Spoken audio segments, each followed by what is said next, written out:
Good morning, Graham Bears. Hello, my name is Maya. And my name is Karina. Today is Monday, March 8th, 2021. Happy day back from the weekend. We hope you had a fun time, but now it's time to get back to school. Here's your Women's History Month biography for today.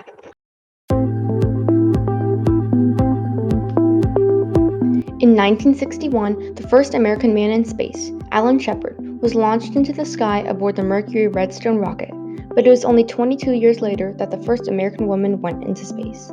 Meet Sally Ride.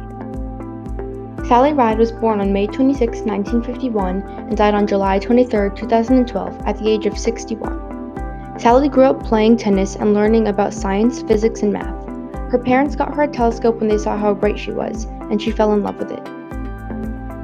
She was a nationally ranked tennis player, but decided to take on the field of physics instead.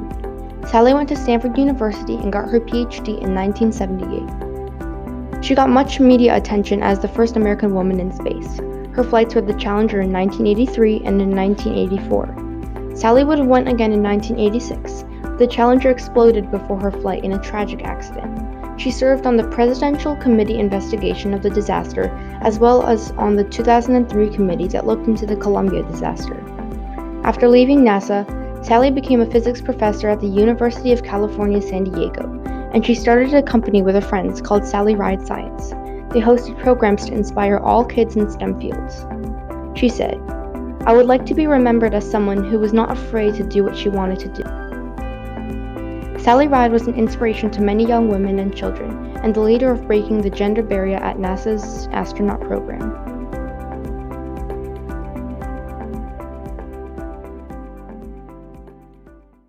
Today is also International Women's Day.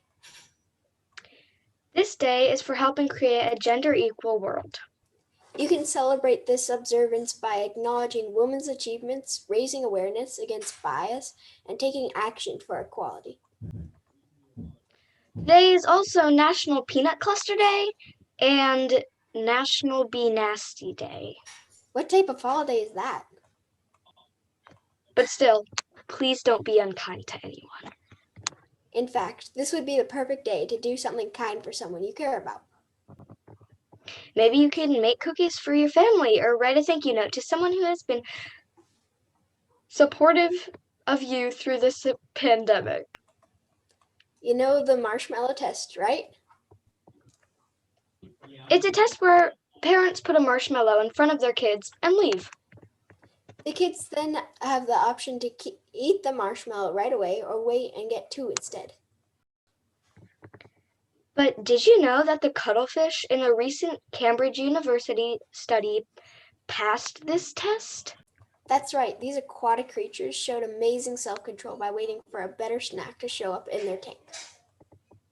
They used techniques to distract themselves from the less desirable snack by looking away, a tactic used by humans, dogs, and many other animals when presented with this test.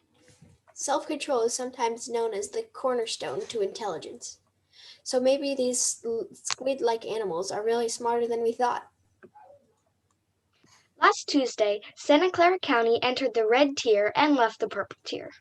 Please keep in mind that the red tier is still dangerous and we aren't out of the woods yet.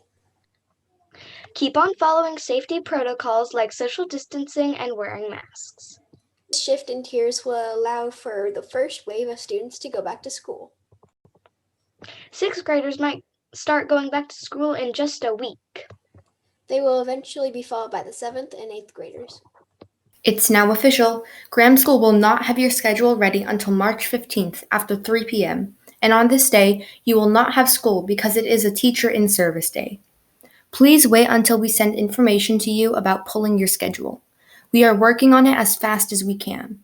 Then, the 6th graders will go back to school next Thursday, March 18th. The 7th graders return to Graham Monday, March 29th. And finally, the 8th graders go back to Graham on Monday, April 5th. It's crazy to think that after almost a year in distance learning, we're finally going back. On that subject, this Saturday will be the 1-year anniversary of our distance learning. Anniversary? Anyway, now it's time for your special Meme Monday segment. Here are your memes for the week.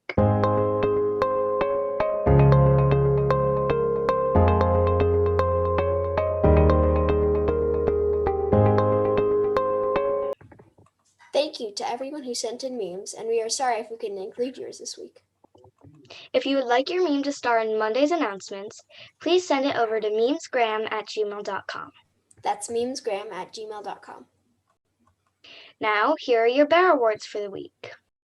Hey everyone, this is Mr. Van Dam, and this is your week's Bear Awards. To start off, we have Miss McCaslin's class.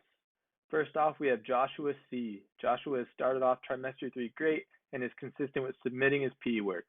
Thank you for sharing your bike rides and hiking adventures in your movement logs. Next, we have Nicholas W. Nicholas is both a great student and athlete. He's a star tennis player that is dedicated to self-improvement. Keep serving it up. Moving on to my class, we have Hector R. Hector always shares how the workouts and activities go for him. He is responsible with his classwork and practices on all his instruments to help him relax. Good job, Hector. Next, we have Sophia S. Sophia is full of energy and positivity.